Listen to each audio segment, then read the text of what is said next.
Hello guys, good morning. So ito na naman si Inday Joan nyo guys.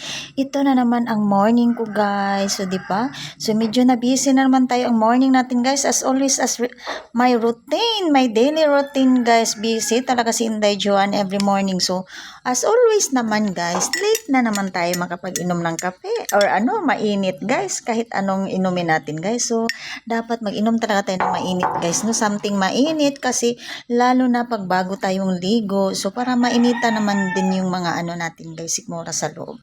So yun guys, ang update natin. Ito pa tayo nang inom-inom pa guys. So kumusta ang morning nyo dyan guys? So anyway, kumusta ang morning nyo dyan guys? How's your morning? I hope you have a good morning and feeling great guys. Great morning to all of you. Kumusta ang araw nyo dyan guys? So I hope you have a good smile din guys, di ba? When you wake up in the morning, so you need to smile.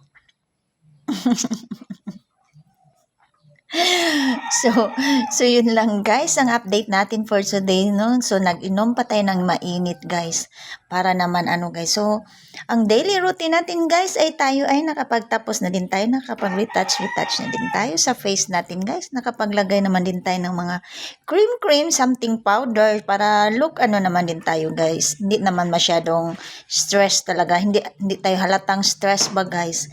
O di ba? Diba? Parang ka lang din guys. Oh, parang you look glow. Cheers.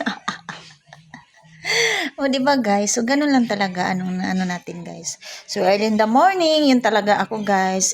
My daily routine. Ayun. So thank you for watching guys. I hope na you have nakapag-inom na din kayo diyan ng mainit guys. So after dito guys, magkakain na din ako ng breakfast guys. Magkain na lang din ako kasi para isahan na lang din guys, 'di ba? Kasi wala man tayong tinapay as of now. So yun lang guys ang update natin. Have a good day to all and everyone. Keep safe. God bless us. Thank you so much. Bye.